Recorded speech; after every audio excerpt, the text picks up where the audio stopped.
a very warm welcome to everyone who has joined. I think during the course of the next 1 hour, me with my colleagues Jaideep Keval Ramani and Suhas Sulzapurkar will try to highlight certain issues with respect to the existing situation that is arising on account of the fourth sort of lockdown, which is popularly known as Lockdown 4.0, having been, the stage with respect to that having reached.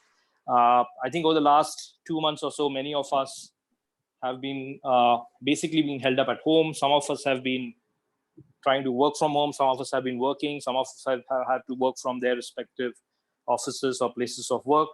Some of us have been trying to figure out what they can do and what they cannot do. But I think increasingly the expectation now is that gradually things and restrictions will be eased out, and we will start moving towards, starting a post-COVID professional work-life era. Can we move to the next slide? Sir?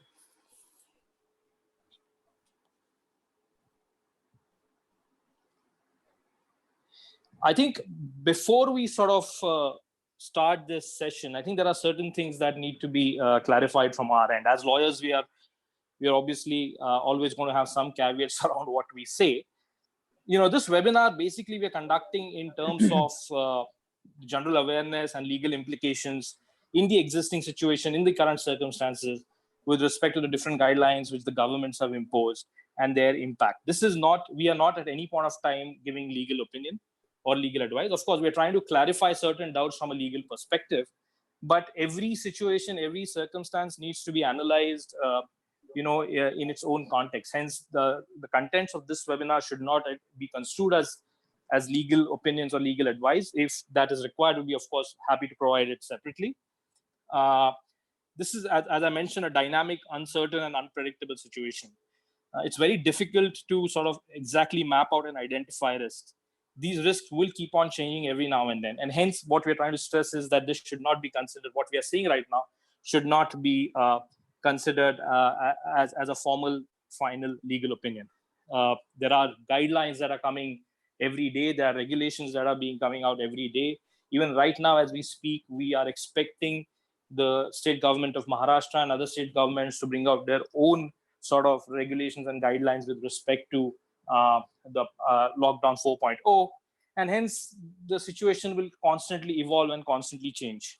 We're just taking an eagle eye view approach, and we are trying to sort of analyze and try to express our views with certain critical legal issues.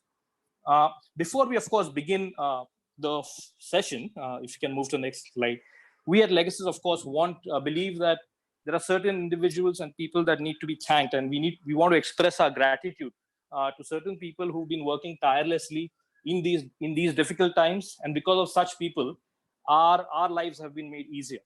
I take this opportunity to hand over to Mr. Suhas Sulzapurkar to take it from here and express his views on that.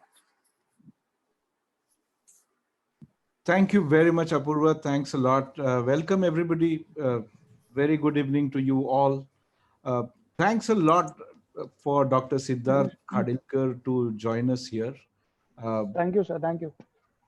Thanks a lot to Janvi and her parents, Reena and Madhav.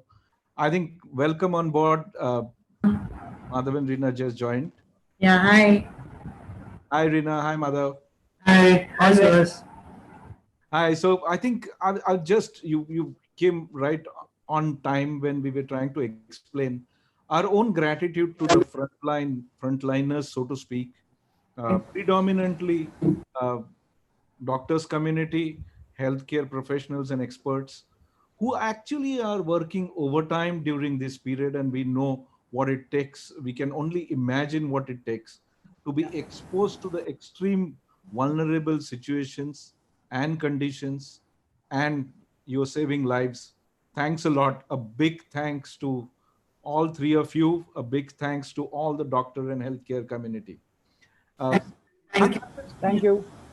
I just want to, while expressing the gratitude, want to also listen to you. What did it take?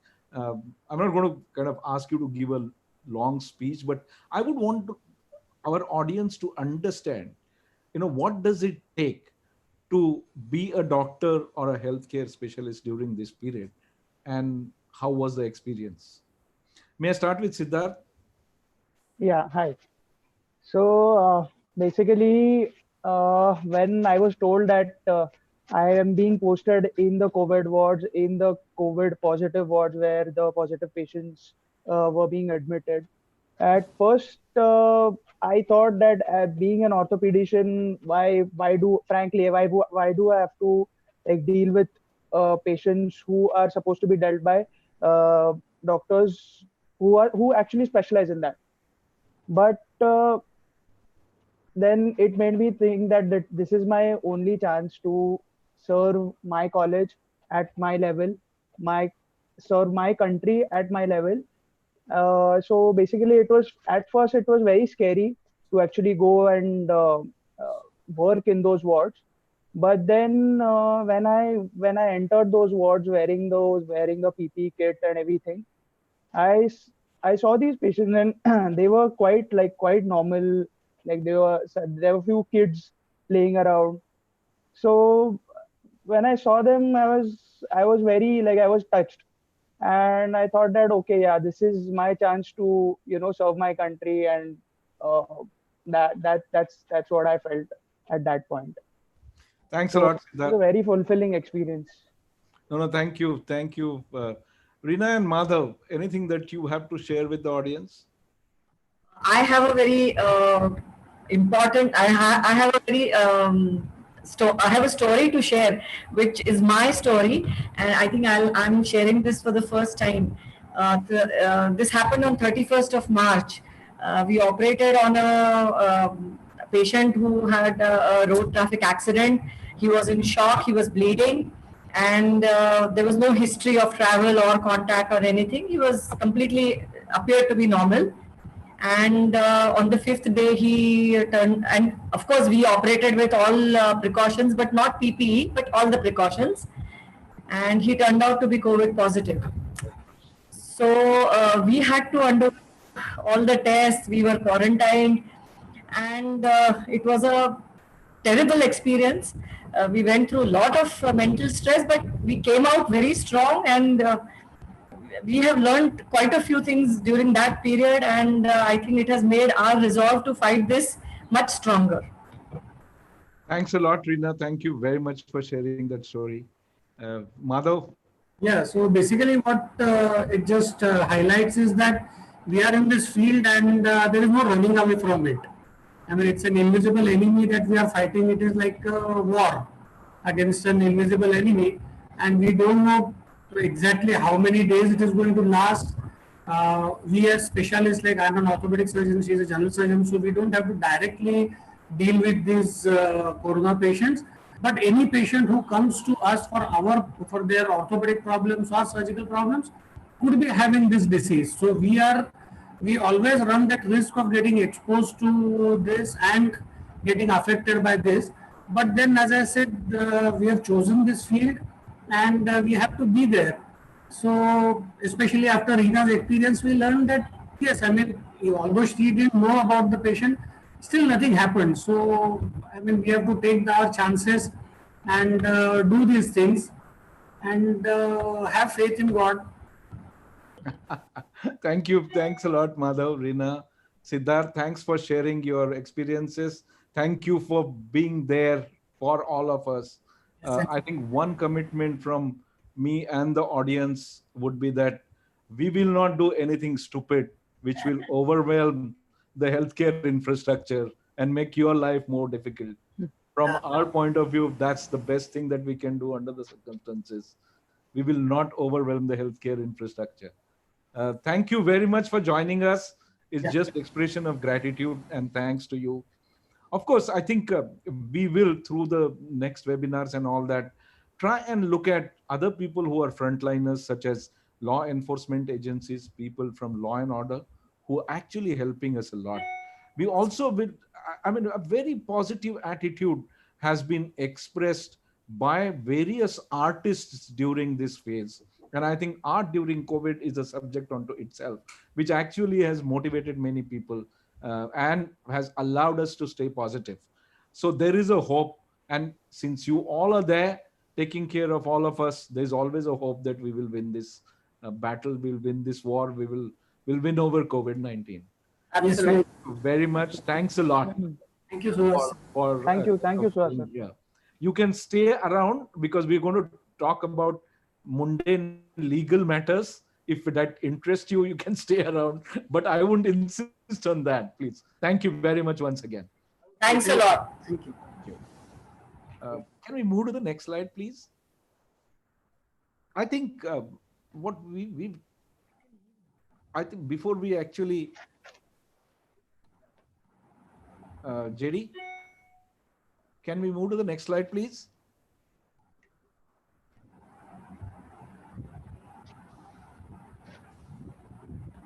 Okay, now for everybody's kind of information, just about half an hour ago. We are on the next slide. I think it's the refresh issue. Yeah. Second. Yeah. Oh, sorry. It's the broad agenda that we try to cover today. We will look at what does lockdown 4.0 means. Is this beginning of an end to the lockdown period? Is the question. We will talk about back to work and standard operating procedures and the conundrum there.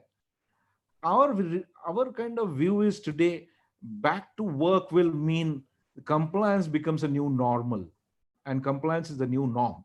What that means is not necessarily in terms of what are the guidelines that are being issued today, but there are some kind of things which will stick around for a longer duration and will become a habit for us so that we are compliant as the new normal will go.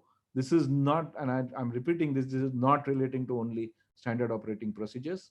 We will look at the government stimulus that has been announced in recent past and what could be the legal implications or our view on the legal implications there.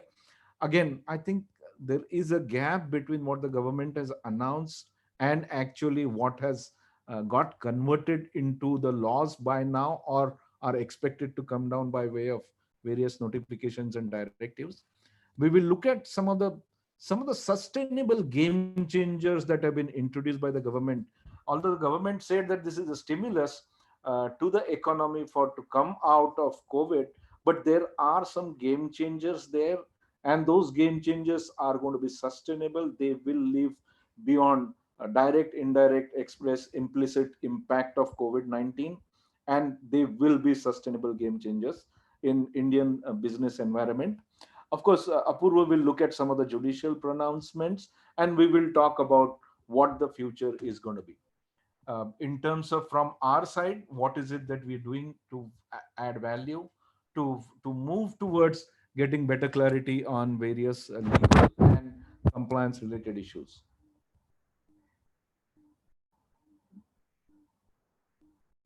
Yeah, Jerry, can we move to the next slide, please?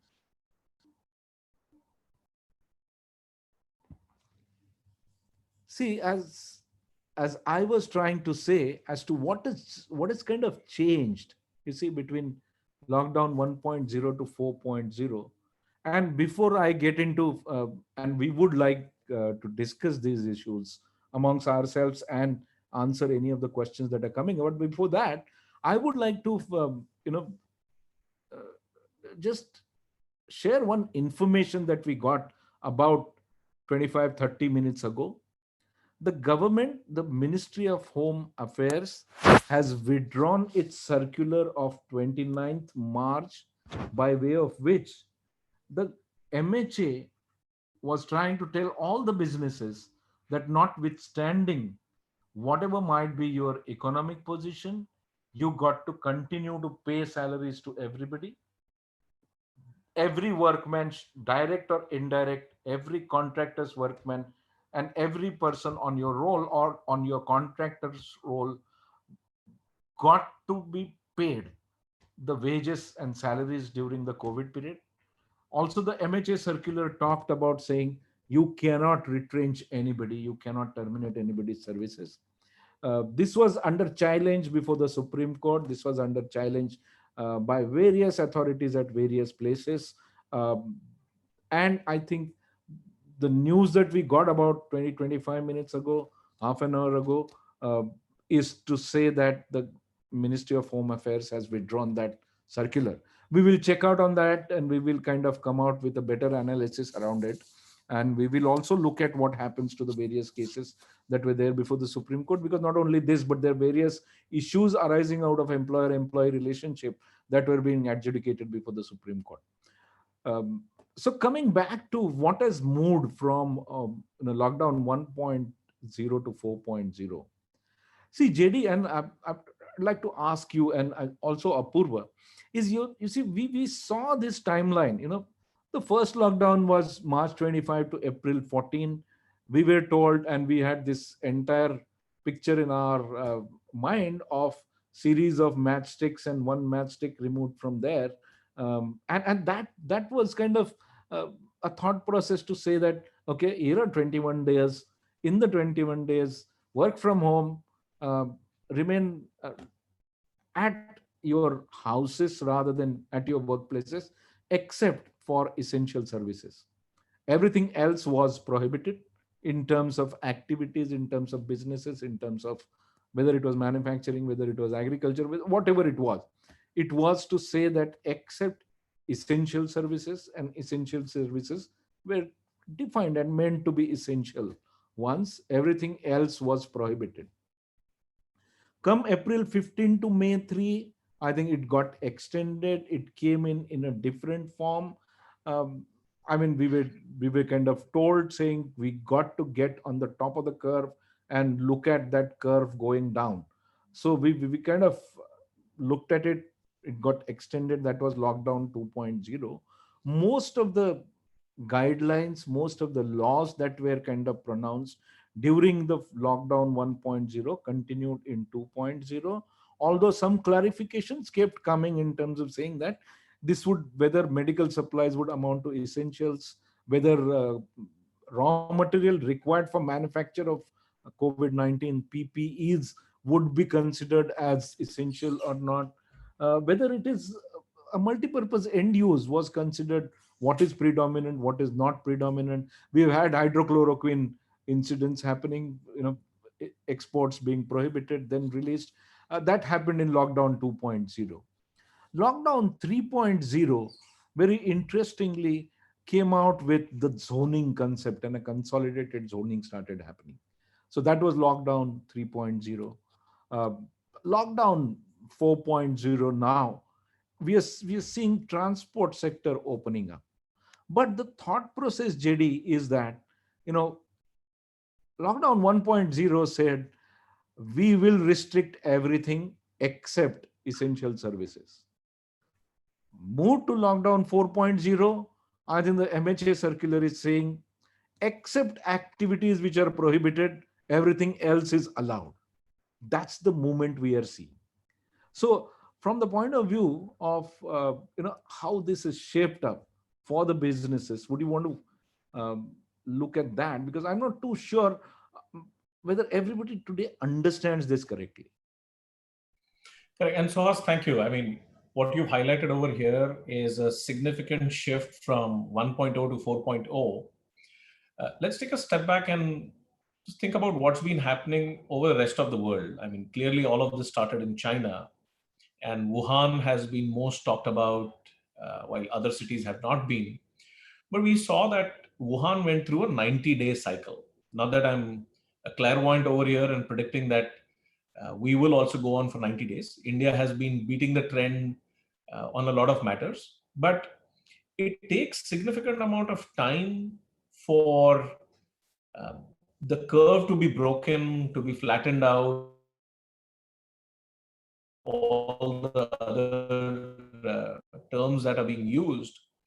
What's being raised is, was the Indian businesses, large SMEs, were they ready for this kind of a lockdown? I mean, we all talk about business continuity planning, but how many businesses actually had a functioning BCP plan? So most of us, some excluded, were caught unawares, and it obviously put a big brake on revenues and cash flow, and that led to a lot of issues. what we are seeing, the transition from 1.0 to 4.0 is actually trying to ease out what happened to the economy. I mean, enable revenues, enable the supply chains, and therefore enable the cash flow, so that the economic impact can be better managed while trying to keep the health of the people in check and the spread of the virus in check. Now, while this big shift is happening from a business perspective, and we have a lot to talk through the rest of the webinar, what is interesting is how the businesses are trying to cope through this 1.0 to 2.0 to 3.0 to 4.0. We don't know whether this is, and first, I think you rightly said, this is probably starting to change color now. And the businesses will have to be conscious of the velocity and the volume that's kind of coming. So they will have to prepare and be agile enough to go through these changes and start bringing back to coming back to normalcy. What we are calling this is coming back to work. So how can businesses be actually prepared to come back to work? So that's the focus area, what we are seeing through our conversation with our clients and other industry leaders.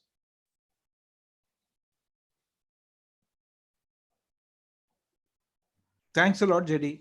I'm going to move to Apurva. Apurva, I think what we experienced at the initial stage of lockdown 1.0, where things such as, should we, and I'm just looking at what matters went up to the court and how the kind of legal ecosystem responded to it. You see, very, very clearly, we were struggling with, let's say, should all the COVID-19 tests be permitted without any cost to anybody? Does our healthcare infrastructure really support what the national requirement is? So even before the business and business related issues came up, I think what came up were the health and health related issues. One, that happened. Second, I think very clearly people who tried to take advantage of, let's say, enterprise value going down during the COVID-19 material adverse effect. I think there is a message from Anita Gokhale that there is no audio. Am I audible? Yes, Suhas, I can hear you, Apurva. Yeah. So Apurva, I want to pick your brains on a couple of issues like this, on how we moved from 1.0 to 4.0. You see, yes, if you remember, there was a Delhi High Court judgment that said what should be the markup on the COVID PPE equipments that were imported from China by an agent and supplied to Indian government. Yes, Suhas, I think broadly speaking, the courts have sort of, if I may say so, been asked to intervene or decide on three specific buckets. One is with respect to, as you rightly said, issues around the pandemic in terms of handling of the pandemic, in terms of health and medical issues related to the pandemic. There was a judgment where it was first held that everybody or even private entities had to provide free testing. It was then subsequently changed. So issues, as you rightly pointed out, the Delhi High Court judgment with respect to kits. So there's been judgments around, or the courts have been called in to decide areas around the basic handling of the pandemic. The courts have also been called on to sort of decide matters related to issues faced by different businesses due to the restrictions imposed by the government as a consequence of the pandemic. We will check those judgments, or we will discuss those judgments. But as you know, they've been called on to decide. For instance, in one of the judgments, they've been called on to decide the validity of the guidelines issued by the Reserve Bank of India. You touched upon the MHA circular. If I may take a moment, Suhas, I think the MHA circular the issue or the clarification or the discussion around whether the MHA circular has been withdrawn, and of course, as you rightly said, we'll look into detail, is coming from the guidelines issued by the MHA with respect to the lockdown, which has one line in it which says that all previous orders issued under the National Disasters Act now stand withdrawn. Hence, based on that, I think there is now discussion going on that the MHA circular dated 29th March stands withdrawn. Basically, though, we'll have to look into detail in it, because subsequent to the MHA circular, various state labor body organizations have also come up with their own circulars.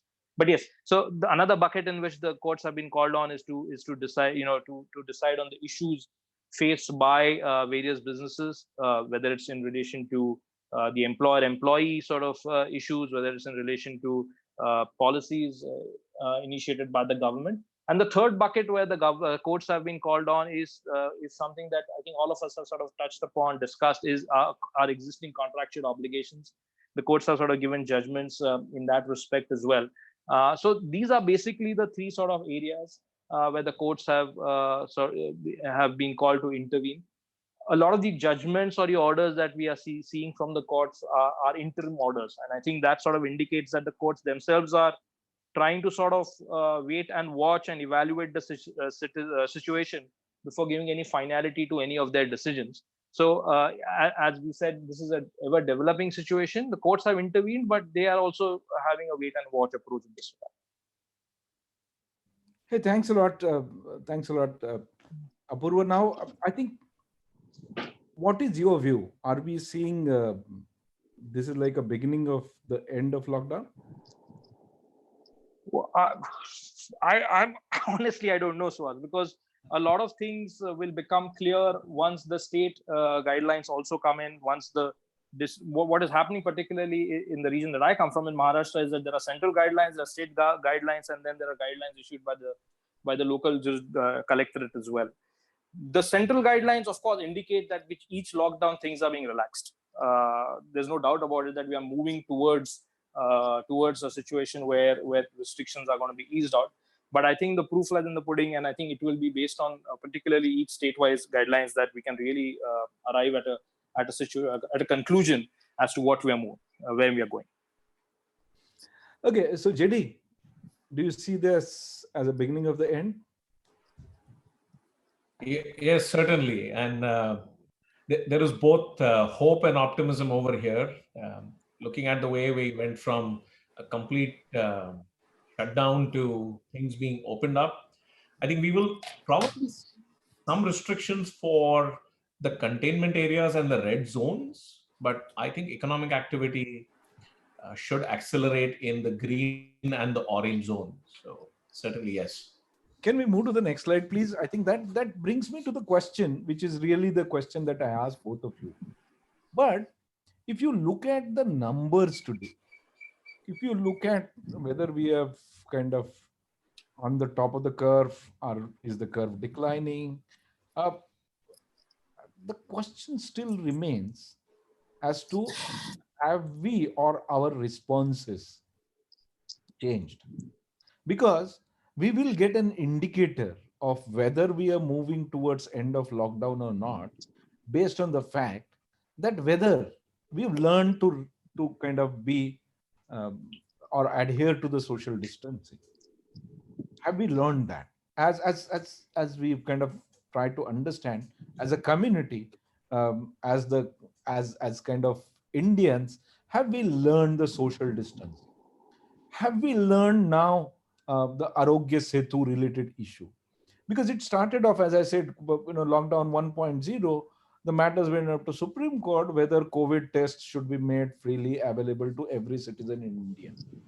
The courts initially said yes, then modified its order to say that whoever has ability to pay ought to pay for it, but government should make it available as the tests and increase the capacity of those tests.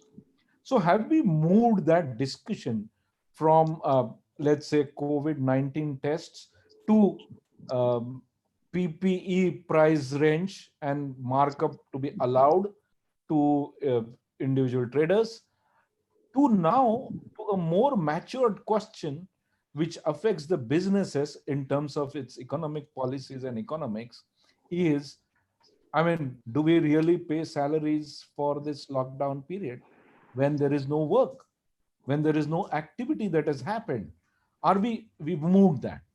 So I'm saying whether we've learned social distancing, whether we've learned this Arogya Setu related issues, whether we have learned to work from home, have we matured from lockdown 1.0 to lockdown 4.0, including in terms of legal predicaments, in terms of legal guidelines, and therefore come to the conclusion that this is probably beginning of end of lockdown?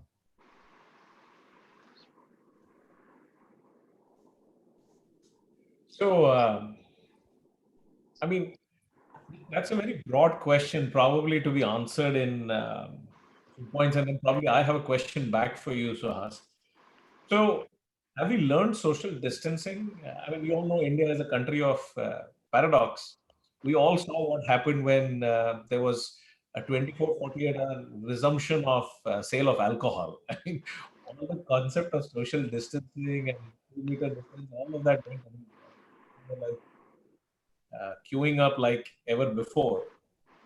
And there are a few concerns about the Arogya Setu app, but more importantly, there is a lot of misinformation that is spreading out. I mean, people are twisting headlines.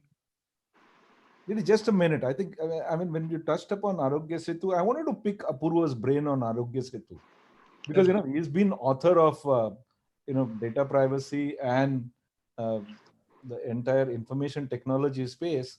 So Apurva, you experienced this right from lockdown 1.0 to lockdown 4.0.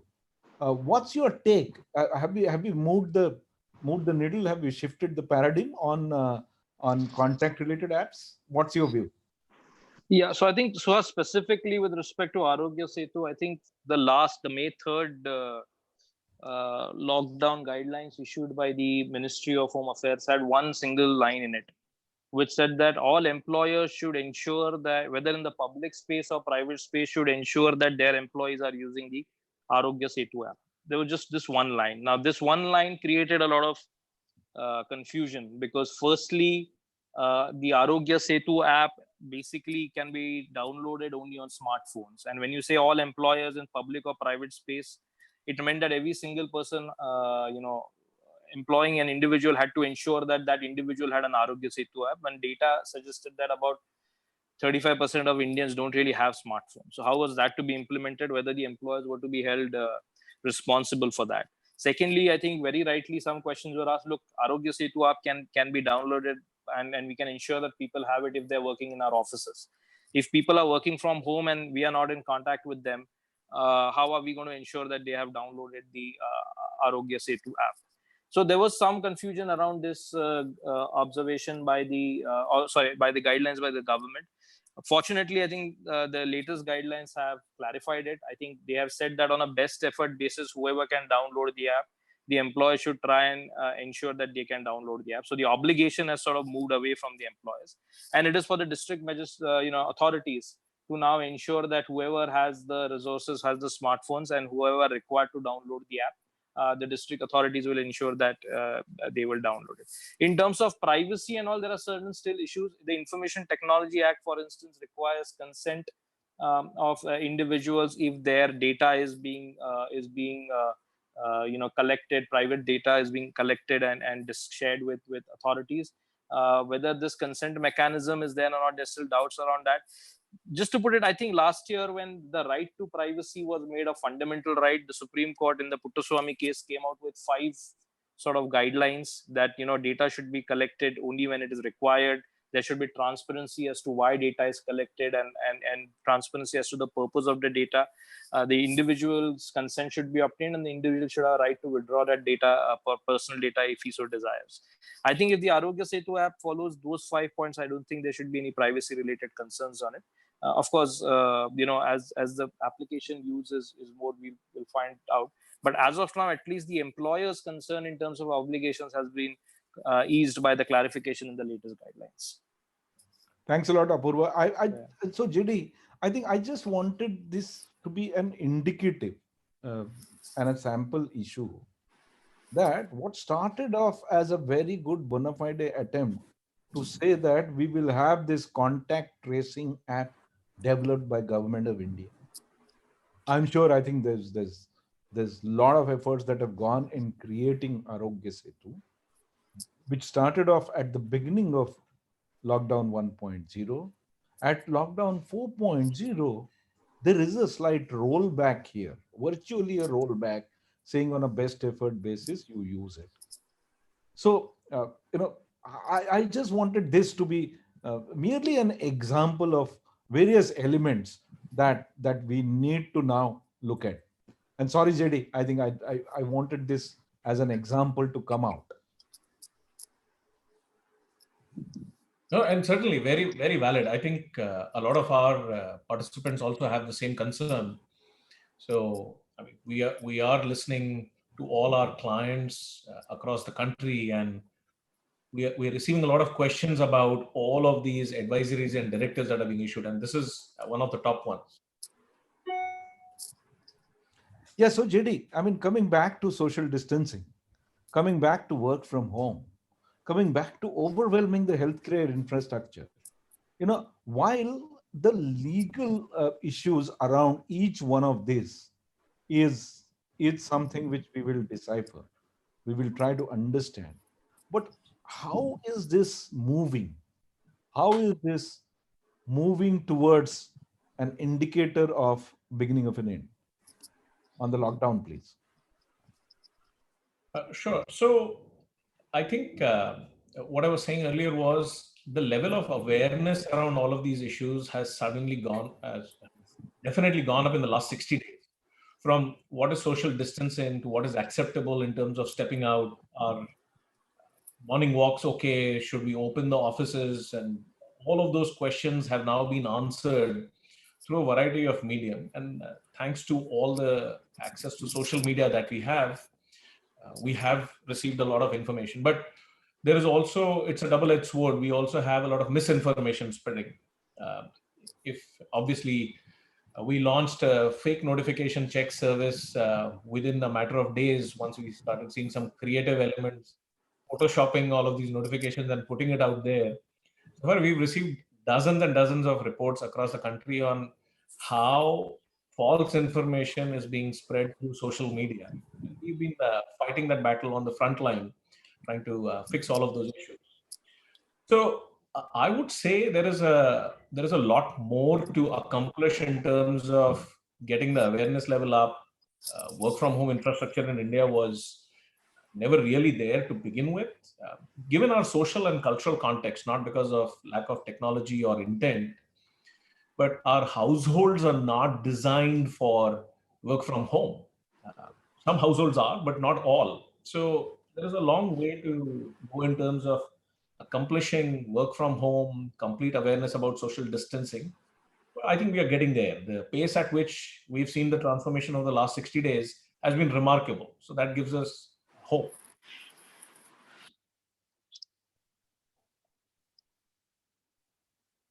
Thanks a lot, JD. I think there is a huge kind of misnomer that I see in what is now known as standard operating procedure. And I think before moving there, I must say that there's somebody who on the Q&A has actually stated that social distancing is going to be new norm, and that we will have to live with it. Which I completely agree that it's going to be new norm to kind of follow the social distancing, but how will you implement it? That's becomes a huge kind of a question today. The implementation related issues will by and large remain unanswered, at least for a while, because of what happened. And you're right, I mean, when the alcohol shops opened up, I think the government had to recall those orders and roll back. So I think that's one area where we will require a lot of implementation focus. But I think every government organization, see, what started off by WHO saying, let's understand and put together some of the standard operating procedures for dealing with the COVID related crisis. So they kind of laid down the first SOPs, and these SOPs were meant for healthcare infrastructure, healthcare workers, doctors, and R&D scientists who were working in the COVID-19 area as to what are the precautions they need to take. But SOP, the standard operating procedure as a word, caught on like fire. I think what we understood as SOPs in earlier situation, in the normal pre-COVID uh, uh, era, I think the meaning of SOPs, I feel it's completely changed now. There are guidelines, there are directions, there are everybody is calling everything as SOP.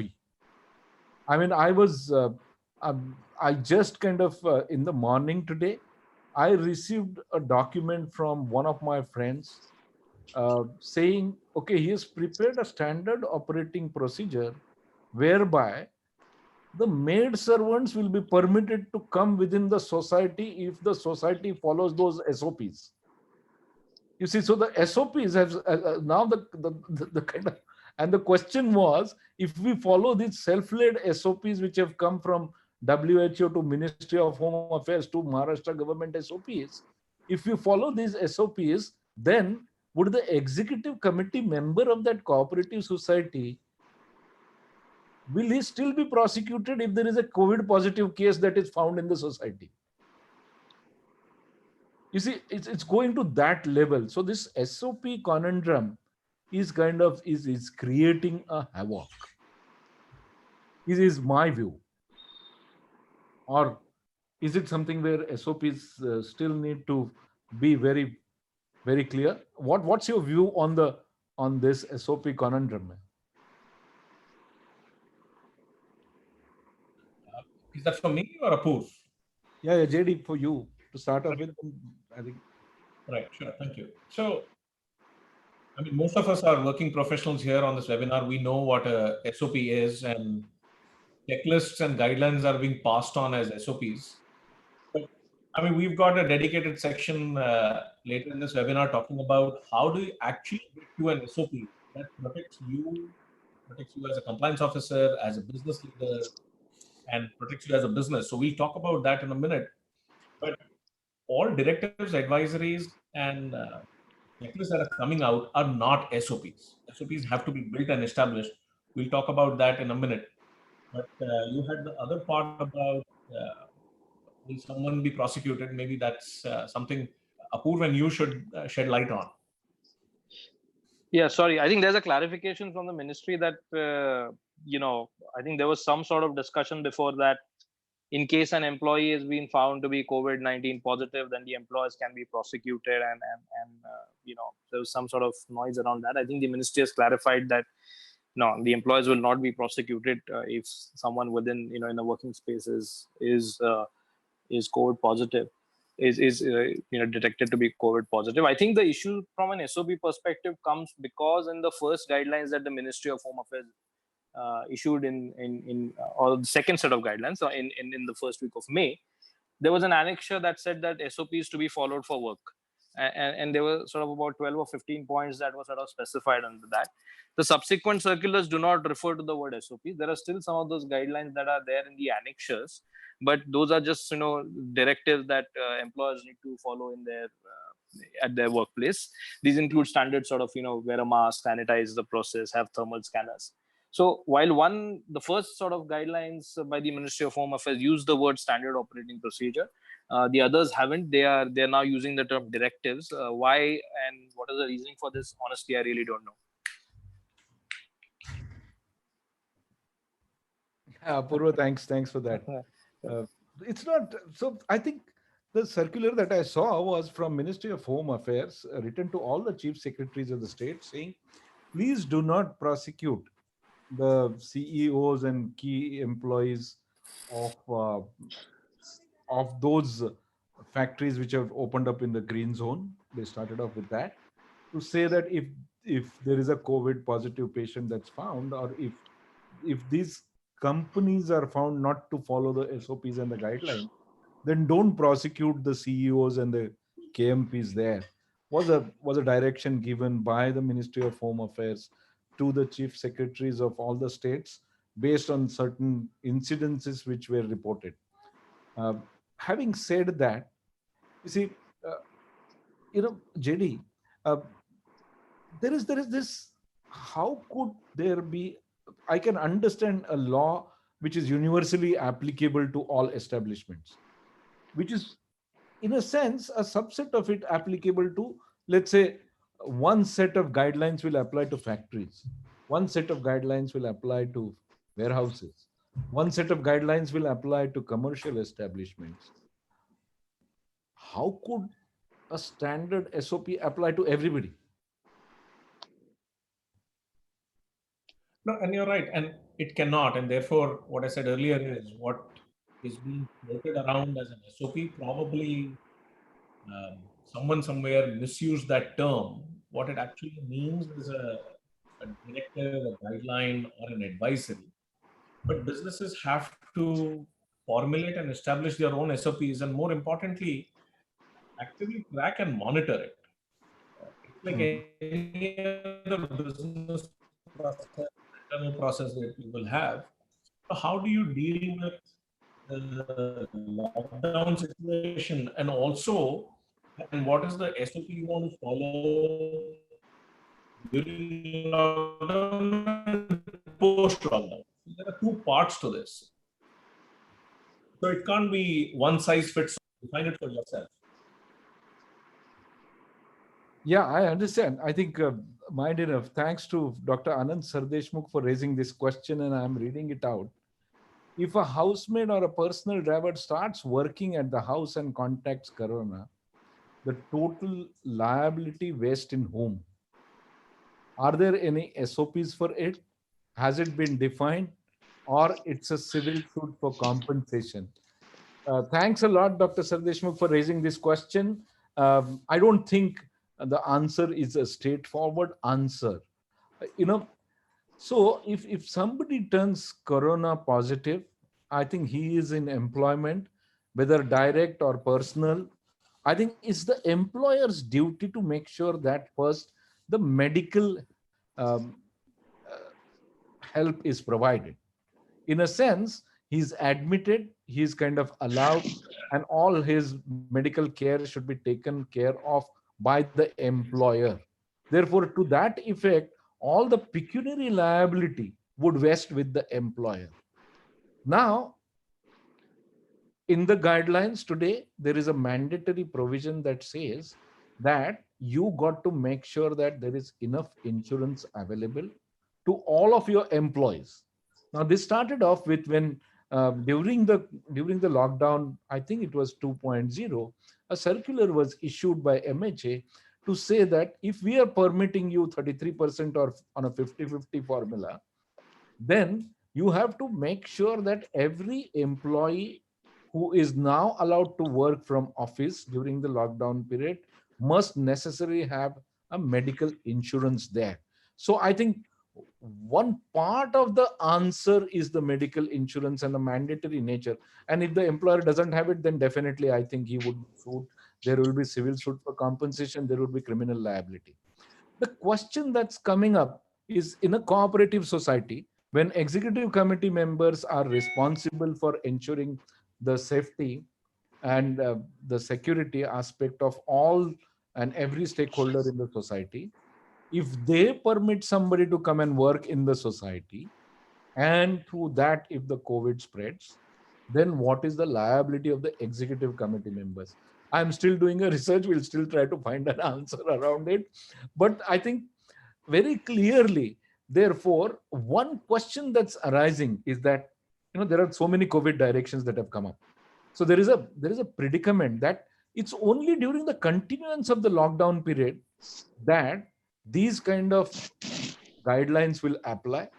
The moment lockdown is released, the moment application of NDMA Act is, or let's say NDMA Act provisions are disapplied, then what happens? It's something that we need to kind of worry about.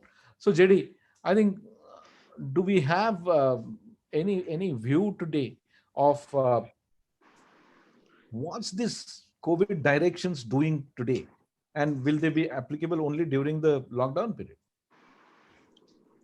So I think that's a great segue to the back to work section, if we're ready to move to that. But to just to answer your question, let me take a step back. I think these are details of transition that have happened from 1.0 to 4.0. I think we covered all of that, so we'll just skip this.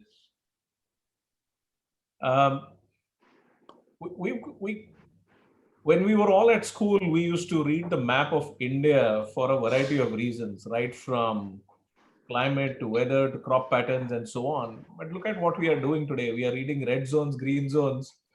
So at Legacy, because we are tracking a lot of these notifications and directives, we thought we'll give it a different flavor altogether. So what we have is all the directives, notifications, and advisories that have been issued across all these states and UTs across the country. We mapped them in numbers. You can see for yourself what is the kind of velocity and volume that's coming. And so as to your question, I don't think that this is going to be just a COVID-19 this thing. These advisories will keep coming out and they will keep the businesses, compliance officers, leadership all busy. Just to give you a perspective to the audience, last year alone, across 4,000 laws, we captured 2,500 updates. 2,500 updates across 4,000 laws in 52 weeks. That's in 12 months. In these 60 days alone, we have captured more than 1,000 notifications, advisories, and directives. This is more than 2x the volume that we usually see. And this is impacting businesses, our clients, and they seek our help in kind of updating their compliance repository and so on. Today, every request is coming as urgent and priority. There is nothing as like, okay, no problem, you can take 2 days to resolve this. Everything is like right now. And businesses are struggling to do this. In fact, I would go ahead and say we have reached a point where we are into a directive obesity kind of thing. We've got too many directives at the local level, at the district level, state and the center. And sometimes took a stab at this and just compared a few regions. There's a city, there's a state, UP. I mean, we just randomly picked this up across a variety of categories and look at the deviations that are there. Imagine if there is a business that is spread across the country. How does one handle all of these differences that are emerging? And we've just tracked about 5 or 6 categories across commerce, health, hygiene, movement. And I'd like to take a pause here and see what your views are, Suhas and Apur, from a legal perspective, because there are so many differences across all of this. How do we handle it?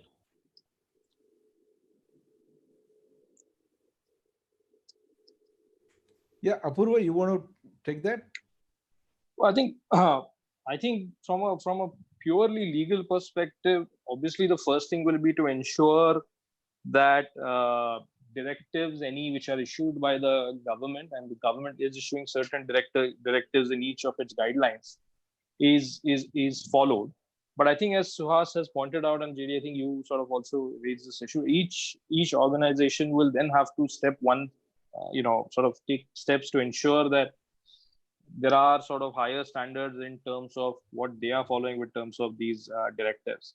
But from a legal perspective, obviously, bare minimum compliance with what the state, what the governments are stating, and of course compliance with other regulations. For instance, the duty of an employer to ensure that the workplace is safe and healthy for the workers. I mean, those kind of directives will then have to be adhered to. So, Asya. Yeah, thanks, Apurva, and thanks, JD. I think, see, it's not going to be a very easy solution, and that's why I'm saying SOP conundrum is because of this reason. You see, you take, for example, the first work category where work from home is there, where persons above 65 years of age, parents of children below 5, 10, pregnant women, persons with comorbidities if found ill. Gurgaon says yes, Punjab says no, Dadra Nagar Haveli says yes, Puducherry says no. I mean, how do you tackle with this situation is the question. Now, therefore, you see, while you may have Punjab saying, no, I'm not concerned about this, but you got to benchmark yourself beyond and go to the stricter regime. What we did during any compliances today, where there are conflicting and inconsistent provisions under the law, we said you benchmark it and be very, very conservative. Now, while as such, if you are going to your office premises, your capacity is reduced by at least one third, if or 50%, if not one third. Because if you follow the SOPs, including the social distancing related SOPs in its truest sense, you reduce the capacity of your sitting places, especially in Mumbai. The per square feet area of an individual is hardly an elbow room available. Your people are sitting next to each other, whether it's those sitting in the cabins or those sitting outside, those who are in the cubicles. I think there is no elbow room in places like Mumbai. But you are saying, please now maintain a distance, do gaz rakho saath mein, 6 feet distance between the two. If you were to follow that SOP, you have to reduce the capacity at workplace. If you're reducing the capacity of workplace, might as well follow the first category to say that, fine, if there are any persons who are of 65 years of age, including our promoters, consultants, blah, blah, blah, I will not ask them to come to the office. If we believe that there are parents whose children are below the age of 5 or 10, then, hello, Yes, Suhas, we can hear you. yeah, then you probably look at asking them to work from home. So what you really need to do is actually benchmark yourself and your own internal compliances to a level that is comfortable for you, with an objective with which you start off to say that I want to look at how do I tackle COVID-19 situation? How do I make sure that at my workplace there are no COVID positive people, or that I don't become the hub for spreading the COVID? I think that should be the attitude. And that's where I think let's look at each of these areas, because you will be surprised. When I was trying to do some research, I think I realized, one of the advisories issued by Orissa was far better than any advisory issued by any other state in terms of its clarity, in terms of its benchmarking.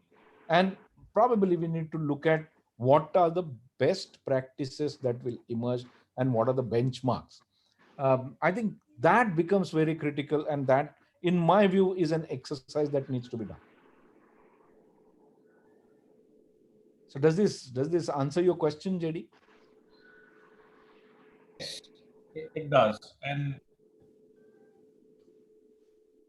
I'd like to just take a minute or two and actually share what we believe is a good framework for the leaders and the compliance heads to actually put together a nice SOP.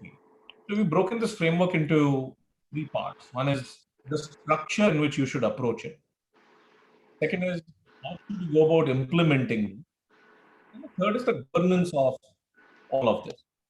Now, if you look at the structure, we are recommending a 3-tier structure. You could do it 4 or 2, depending on the size of your business or the nature of your organization hierarchy.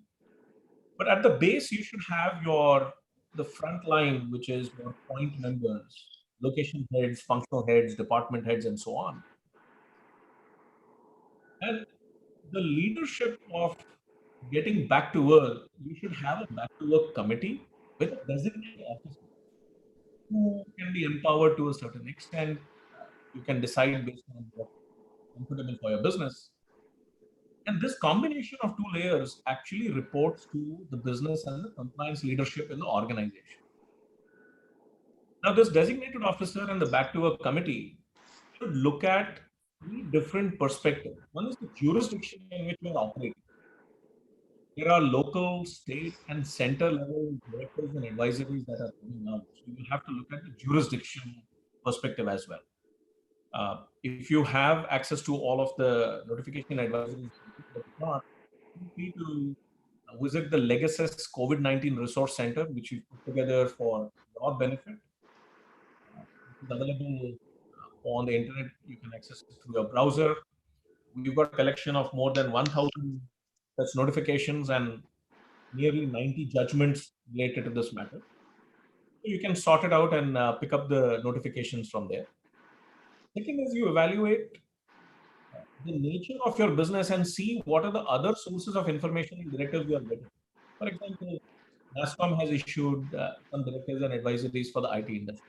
The tea board has issued something for people who are in the business of processing tea or packaging tea or manufacturing. So you will have industry level notifications, you'll have association level notifications and advisories. So take a look at that. The third is look at the stakeholders. Apart from the staff, you have contractual labor, you have visitors. So look at how all of these notifications and directives are impacting this. And then, of course, basis all of this input, basis your organization structure, you then establish SOPs that are unique to you, unique to your business. But the job doesn't end there. You have to get into the regular governance of it. What we have put out there is standard governance model that you follow for anything in your business. You report everything. You set up your reporting mechanisms twice a day, once a day. But more importantly, and this is where I think your guidance would be useful, is to what degree should all of this be recorded, proof of compliance and so on. And then you monitor all of it. You review what you have and keep the SOP a living and a breathing document. So it is not something that you design and you forget about it. Compliance lockdown 3 to 4 has come out, so that needs to be updated. And maybe you will receive the email notification advisories in the next few days. So it has to be kept alive. But at this point, let me pause and see what Las and Apoorv have to say about the legal aspects of building, maintaining such an SOP and the compliance repository around this. Thanks, JD. I think my view is that, if you look at your business operations, look at what the operational parameters are, where you need to focus with the stakeholders, whether it is your employee, whether it is your visitor, whether it is your housekeeping agency. What are these touch points from your business operational parameters? I think that becomes a very, very critical way in which you look at compliances. You see, because unless you define those operational parameters and touch points, you won't be able to prepare what your standard operating procedures are. And if operating parameters give way to standard operating procedures, just to give you an example, if I'm in a business where let's say, we have this location in Nariman Point, which is a litigation office where people who are litigants or clients from corporate sector who have litigation, etc., go and visit that office quite often, which is different from the meetings that we may have at the back office in Pune, for example. Therefore, what are operating parameters for Pune are going to be different from operating parameters at Nariman Point. And that's where I think the change ought to be focused around. And that's, in my view, is where we need to focus around bringing the change. Therefore, these touch points become very, very important from operational parameter perspective. Then you prepare this as though it's a regulatory requirement. Yes, there are going to be certain regulatory requirements that will come up post lockdown being released, as to which regulator is going to look at what kind of SOPs to be followed, or what kind of these operating parameters to be followed. For example, if you are into aviation sector, I think all the aviation industry players will be regulated by the aviation regulator to say that what is it that you need to follow to make sure that your check-in has to be in a particular manner. Like, just to give you an example, there are some 8 points which have been prescribed currently by Ministry of Home Affairs on some of the guidelines currently. Those 8 points, tell you various things. For example, they are saying if the passenger train has to be operated, what are the SOPs that need to be followed? These are guidelines, not SOPs. But what need to be followed, what they are saying is that you need to make sure that only people who have electronic ticket will be permitted. They will be permitted to sit into the bus or any transportation that takes you to the railway station. Now these are kind of some of the new elements that are coming up, where we need to be focused around. We need to make sure that these touch points or these operating parameters get converted as though they're regulatory laws. So the first lesson that I have for myself is I must benchmark my standard operating procedures to the most conservative level. The second one that I have is actually, after having benchmarked those conservative levels, I need to make sure that they follow all the regulatory requirements built into it. So if tomorrow a law comes with a backdated effect, I'm clear. Apurva, what is your take on this? No, I think nothing much to add up. I think totally agree with what you said, Suhas. I think the really nothing much more to add to what you specified. Thanks. Does this, JD, does this answer your question? Yes, it does. And in fact, it ties back to what you mentioned earlier. Compliance is getting into the phase of new normal, and it will be a prominent function in the organization, especially during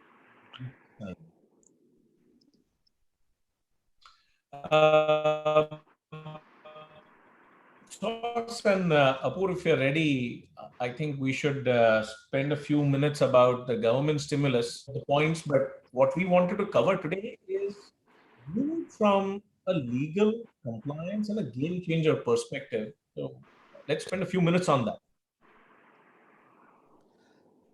See, JD, I must say that each of the stimulus or each of the sector of the stimulus is a study onto itself, or is a subject matter of a webinar onto itself. Today, I think when we talked about the first changes that happened, and this is where I think lockdown 1.0 to 4.0 movement is probably very clear. When we started off in 1.0, I think we looked at one by one each sector of law. Each legal sector being changed, whether it was corporate law, very simple provision that came in. Are you kind of today COVID compliant? Are you ready to be ready for the COVID-19 compliances? From there onwards to insolvency and bankruptcy, now it's a 1-year pause there in the insolvency and bankruptcy. I think we had some of the legislative changes, administrative changes, some of the policy changes, like the RBI policy, which got converted into by the Supreme Court as enforceable matter, so to speak. So there has been 360-degree change that has been brought out. So on each of these elements and touch points, I think today, with the stimulus and the impetus that government has given, I think we need to focus and bring out as to what has happened on the employer-employee relationship. You had some provisions relating to provident fund. You had some impact on the TDS, but does the employer-employee relationship change from tomorrow onwards when these notifications come in? You see, not all of this stimulus has been notified, but one by one, I'm sure these stimuli would be notified in the process. And once we talk about that notification coming in, we should then assess the impact 360 degrees on the businesses. So my take is, if you look at MSME impetus, if you look at impetus from agriculture sector, I think each one of it, deserves a treatment or deserves a detailed discussion. But yes, there is a 360-degree impact on the stimulus. You're right. And just for a quick benefit for the audience, we have a dedicated knowledge session on Wednesday talking about the issues related to payment of wages and salaries during lockdown. So that's coming up day after tomorrow. And on Friday, we are conducting a special knowledge session for the MSMEs. More details will be out later this evening. But so as moving forward, would you like to highlight certain aspects of the stimuli? We categorized it in the 5, 6 buckets that were touched upon by the finance minister.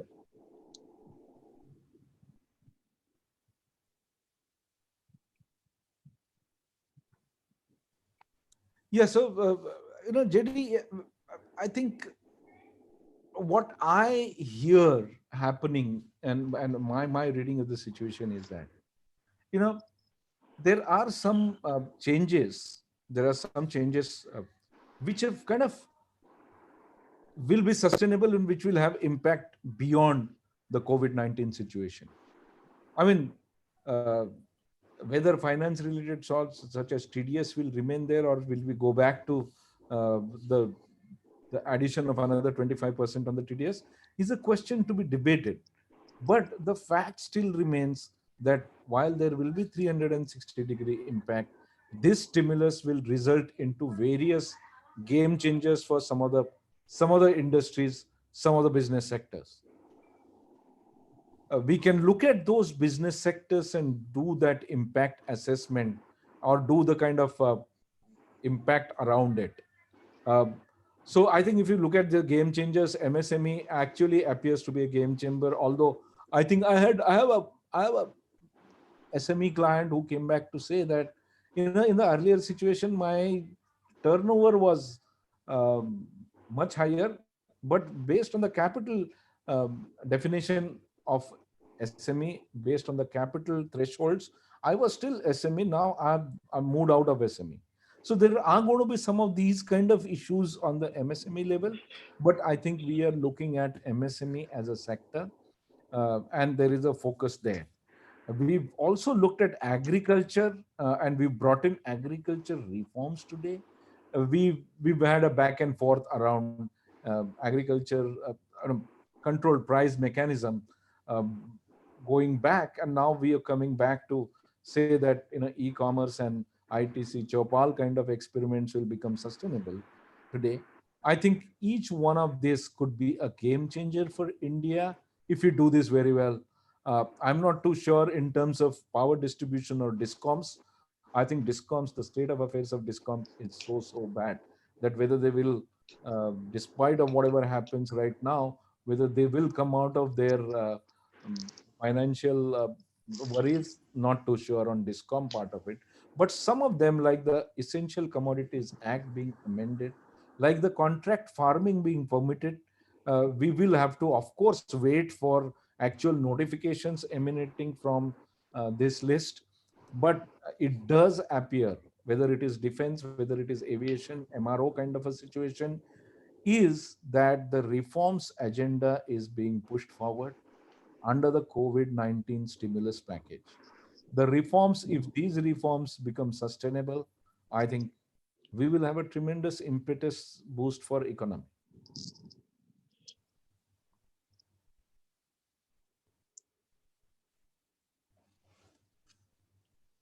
Thank you, Suhas.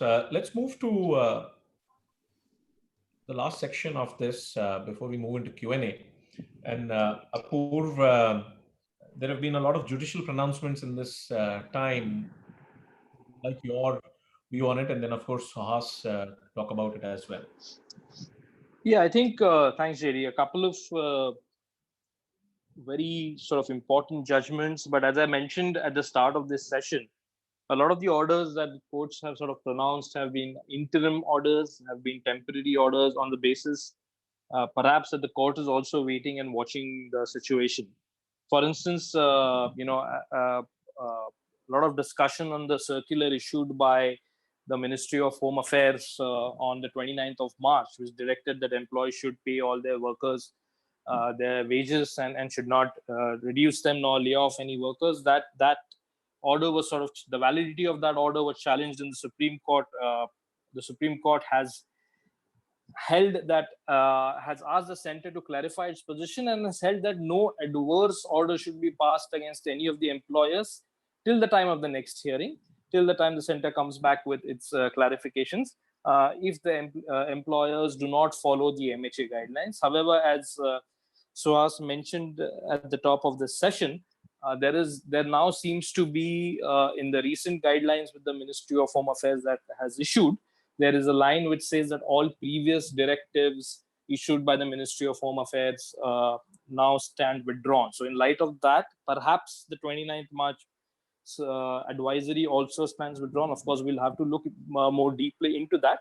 But in terms of the judicial angle to that, is that till the time the next hearing, which is sometime this week, I think probably on Wednesday, till the time the next hearing is held, no adverse action should be taken against any of the employers if they do not follow this directive by the MHA, Ministry of Home Affairs. Two very interesting judgments by the Aurangabad bench of the Bombay High Court. One was with respect to a petition filed by an agency called as the Rashtriya Shramik Aghadi, which where the High Court has held that the principle of no work, no pay cannot be sort of made applicable in these circumstances. I think here an entity had refused to pay some of its contract laborers on the ground that no work was being done. Again, an interim order, certain more clarifications have been sought by the court.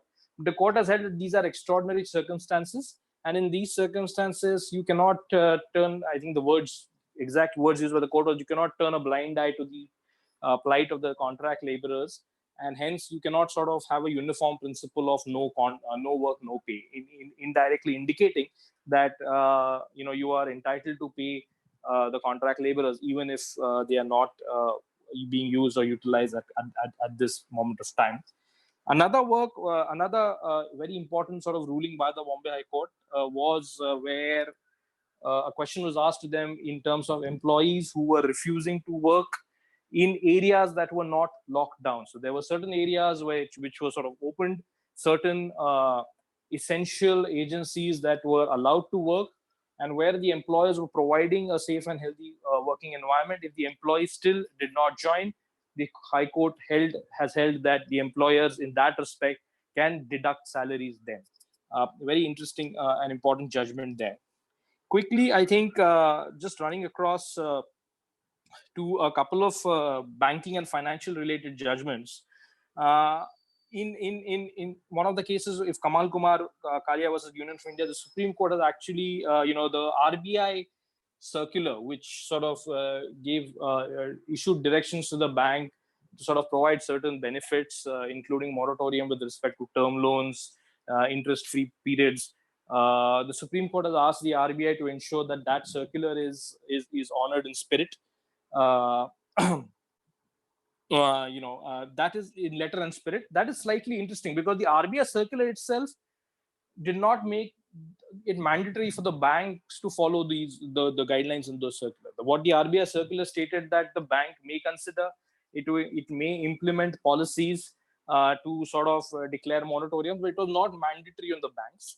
And interestingly, in this Supreme Court judgment, it has directed the RBI to ensure that it is followed in letter and spirit. What exactly is meant by letter and spirit? I mean, the directions are on the RBI. So how the banks will react to it, whether the RBI will now pass a subsequent sort of amended circular stating that their directions are now mandatory remains to be seen. Two interesting judgments again in Delhi High Court. In one of the in Halliburton Offshore versus Vedanta has actually said that the current situation with respect to the lockdown is a force majeure event, and hence they have stopped. They have given an interim order restraining the invocation of a bank guarantee.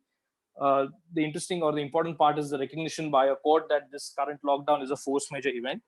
And similarly, in ruler fair price, versus IDBI trusteeship, shares pledged to IDBI trusteeships were being enforced, but the Bombay High Court has sort of imposed a restriction to them. They've not, in their view, used the word force majeure, but they have said in the current COVID circumstances, it is not appropriate to enforce the security, and hence till the COVID circumstances remain, these shares pledged cannot be sold. Now, this is interesting because the court has gone one step ahead from what from what the RBI said, and actually stopped enforcement of a pledged security.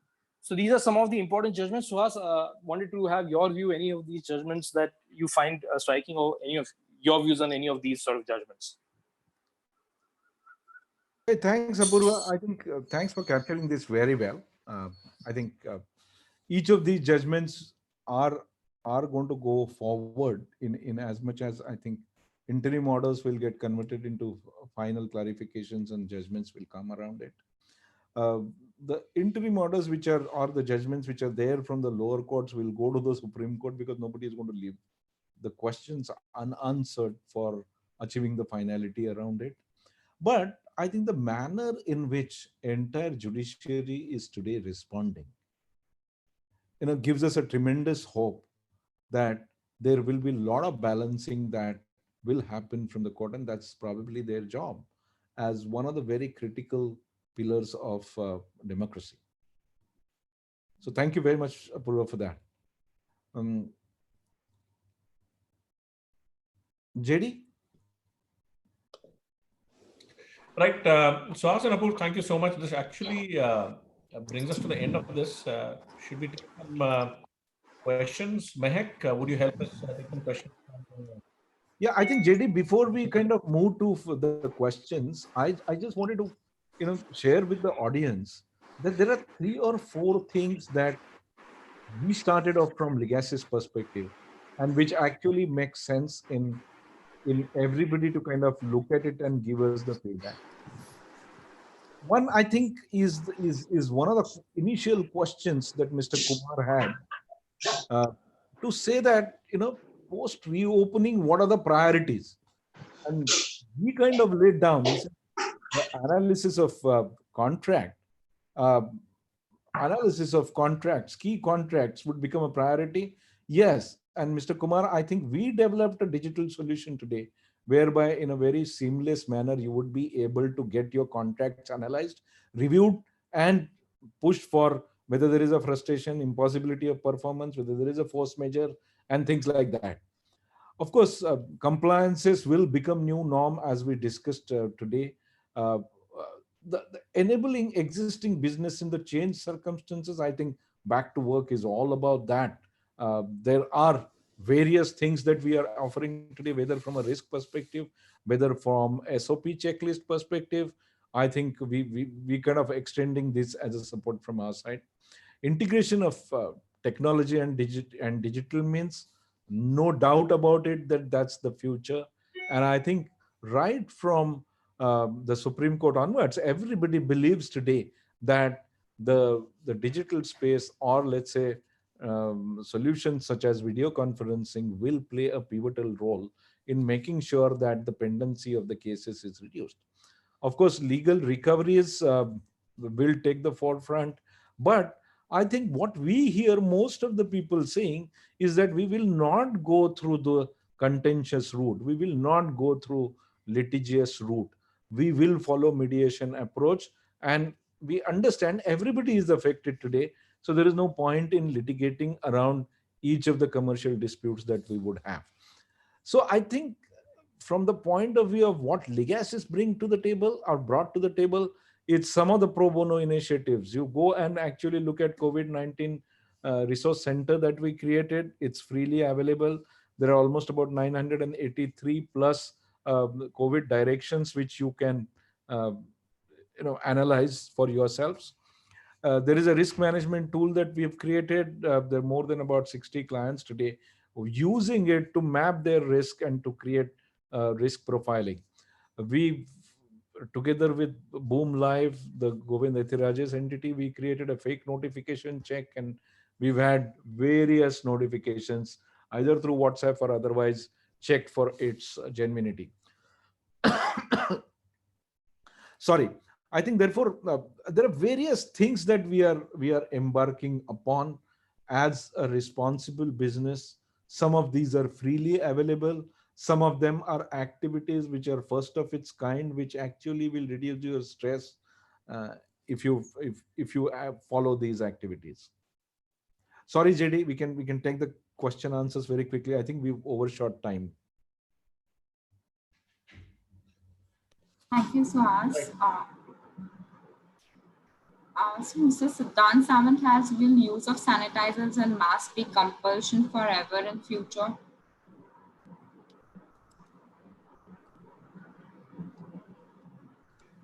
Uh, I think so long as the danger is there, I think yes, it will continue. Now I'm saying, will it continue forever? Maybe. Your guess is as good as mine, Siddhant. I'll go to the next question. Mrs. Rahul Dorwal has put up. What if after resuming factory operations, any employee worker is found positive? Will the entire factory operations will be shut, or particular section in which the worker was working will be shut? As the current kind of guidelines indicate, which is the applicability of these guidelines to green zone, I think they're saying the entire establishment needs to be shut down. Now, whether this guidelines and its applicability was qua a large integrated or disintegrated factory and establishment, not truly aware about it. But current scenario, as the guidelines read, I think yes, it's the business continuity that becomes a questionable issue, even if you find one COVID patient in your factory. So I think the government is also quite clear that businesses will understand the importance of continuing the business and therefore will take all the precautions. Of course, what one has to do with asymptomatic patients is something which is laid down in those guidelines from time to time. Yeah, moving on. Shrivans Kumar has asked, post reopening, what will be the three things out of the following issues which every in-house legal counsel or legal head must focus for action in the first fortnight? Pointers and Mac, analysis. Yeah. Mac, I just tried to You answer have. that question. Okay. I Yeah.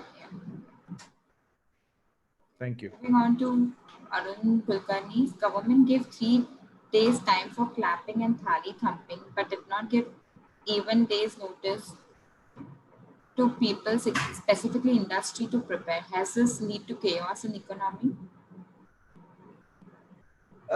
Thanks, Arun, for asking this question. I think uh, you see, the kind of clapping and thali was symbolic in nature, which actually united the entire nation together. But having said that, I completely agree with you. It is, many people believe that more time ought to have been given to the businesses, to the economy, to actually go and lock itself down. Just to kind of emphasize, while coming out from lockdown, you're saying there will be slow release. I think the manner in which we all left our offices was a bit chaotic in nature. I completely agree with you. But could the government have done something differently? One doesn't know. And I think with the benefit of hindsight, we can say there could have been slow lockdown process to be implemented, but it's only with the benefit of hindsight. So I don't think there is anything right or wrong.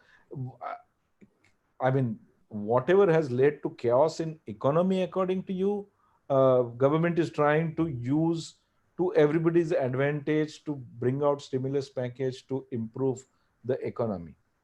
Uh, if lockdown would have been implemented in a gradual manner, like the release is being implemented in a gradual manner, would there have been less chaos? Answer probably is no. The economy could have still become very chaotic in that sense. So one thought process is that what government did is right. It just shut down everything overnight. And that has resulted into India's response to COVID becoming a global talk, um, and everybody is talking about it. So I don't know, with the benefit of hindsight, either of the situations the answer could go wrong or answer could prove right. Thank you But so thanks much. for asking this question, Arun. Moving on to the next question, Mr. Narendra Kumar has the withdrawal of DMA Section 10 2 provision being withdrawn in version 4 means organization not paid wages be let go. No, I think the jury is out there in the Supreme Court, and final call will be taken by Supreme Court on this. I have a feeling that this interpretation about having withdrawn the March 29 circular because the lockdown 4.0 came to be overridden by saying that earlier orders stands withdrawn is probably an interpretative issue, but Supreme Court will give a clarity on this, whether having paid the salaries during that period, not paid the salaries during that period, what is its consequence? Hope that answers your question, Narendra. Moving on, Rahul has posted only the orders issued issued under Section 10 of the Disaster Management Act 2005 shall cease to have effect from 18th May, right? So the orders issued by MHA is related to mandatory payment of wages by employers stand seized. Yeah, that is the interpretation, Rahulji, that's being given. But I understand, and as I said, I think the actually it's not as simple as it's tried to be made out. I think its answer will lie in what the matters which are pending before Supreme Court currently.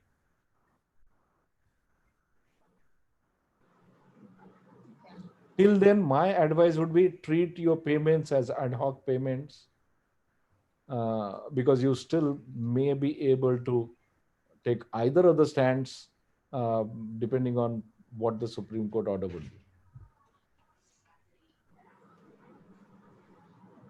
Thank you, Swaz. We'll take one or two more questions more. And we have a question from Jaideep Kale. Do you think that isolation of various processes with different products, particularly in manufacturing industry, will help industry to help with closing of that section only in that case? Yeah, see, if there is an integrated plant, you are breaking down these processes into sections, and then treating these sections as disintegrated would create a problem. You see, whoever is the authority who is going to look at it is going to look at it in a very holistic manner. And I think that the thought process has been that the businesses will understand, if their business continuity is hurt, they will be very serious in implementing this entire, SOPs, entire kind of realm of guidelines in a very serious manner. So that seems to be the thought process. So do you want to, as an employer or as a business person, I would ask that question myself. Do I want to take the risk of compartmentalizing my integrated process into disintegrated departments and take advantage to what end? Because if one of the process of manufacturing is shut down, I think, just to kind of lay the land and you know lay out the issue, one of the clients who came back to us to say that is one of his factories is in green zone, and now that green zone is permitted, he really fought to get himself classified as essential establishment. And when the clarification came in that it was an essential establishment, what happened was that the chairman of that client clearly said, I don't want to take risk for my employees. I can live with some business interruptions. My profitability will go down for this financial year. I'm fine with it, but I don't want to play around with my employees. So Jaideep ji, if that is the thought process with which business approaches this question, then I don't think that you will look at compartmentalizing your processes.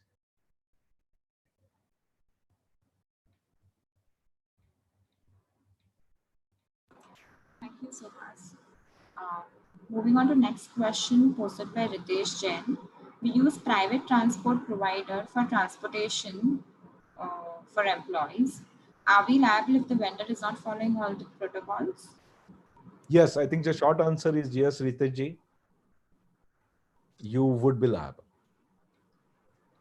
Moving on, moving on to the next question, Meenakshi has asked, facing practical problem to start our Pune Fujitsu location because only PCMC resident employees are allowed in our premises at 33%, but no Pune resident employee. Yeah, Meenakshi ji, there are various people like this. There are various businesses who are facing this problem. Where I think this is going to be a problematic situation unless everything becomes 100% workable situation in India. Because you may produce, but what will you do with your final product if the supply chain is not available? I think, therefore, there are various factories, including some of the pharmaceutical factories, where only 50% of the employees have joined in. Now, they're not able to manufacture fully. They're not able to continue the complete process. And I think that this is a problematic situation. I don't think there is a legal answer to it.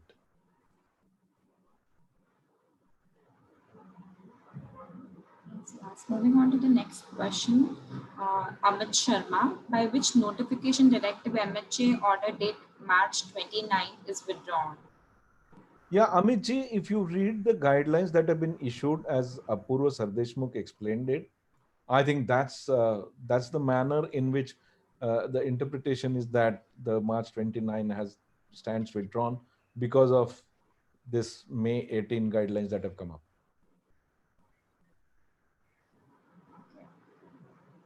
Thank you, Suhas. Moving on to the next question, the last question, Sumit Diore. Post COVID-19, many small-scale industries will hamper to come on track. What action should they take to face such economic crisis and also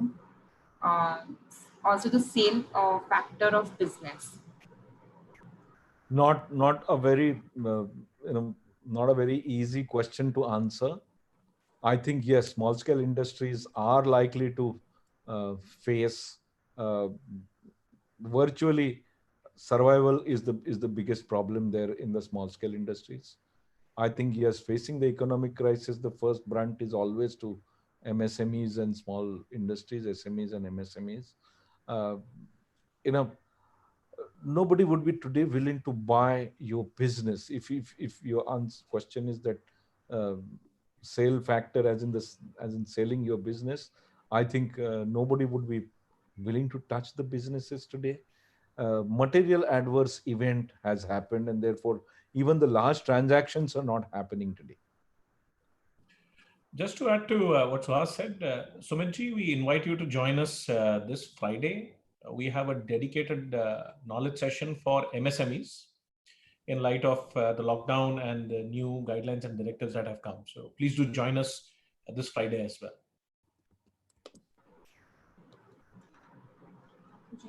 We have one more question from Mandar Sadhu. This is the last question. I have one query, rather worry about human tendency.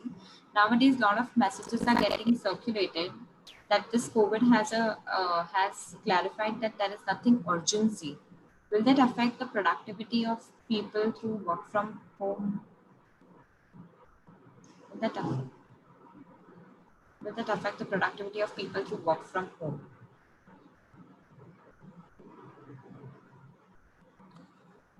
No, I see, Mandarji, I'm not too sure what the question is, but if you're saying that there is nothing urgent in life, and I know one of our executive directors, Mr. Ramesh Sharma, always says this, that no heavens are going to fall if you actually don't address things and prioritize them correctly, but don't address everything as though heaven is going to fall on you.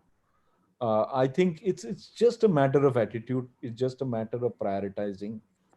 Uh, yes, but I think there is a lot of learning from COVID situation today. Each one of us has a tremendous learning. As you heard Dr. Siddharth at the beginning of this webinar, I think he said it was a learning. He thought he was an orthopedician, not really worried about pulmonary diseases, but I think he went and worked in COVID duties. So I think there is learning for each one of us. And one of the learnings, as Mandarji, you were saying, yes, I agree. That's one of the learnings. Thank you, Suhas. That's about it. We have covered all the questions, almost all the questions. If anybody has more questions, they can write to me at mehek.j@legacies.in. I will send it across to Suhas, and your queries and queries will be answered. Thank you, everybody, for joining the webinar. Over to you, JD. No, thank you so much, Mehek, for putting this together, and the entire research team at Legacies for putting this together. Apoorv and Suhas, thank you so much. It was a very engaging conversation. And just a quick reminder to everyone else, we have a knowledge session on Wednesday focused on issues related to payment of wages and salaries, where we have an amazing expert panel. We'll be releasing the information in just a bit. And this Friday on MSMEs, specifically discussing the challenges and issues faced by MSMEs. So looking forward to hosting you all on Wednesday and Friday again. Thank you very much. Have a great evening. Thanks, sir. Thank you, JD. Thank you. Thanks, Apoorv. Bye.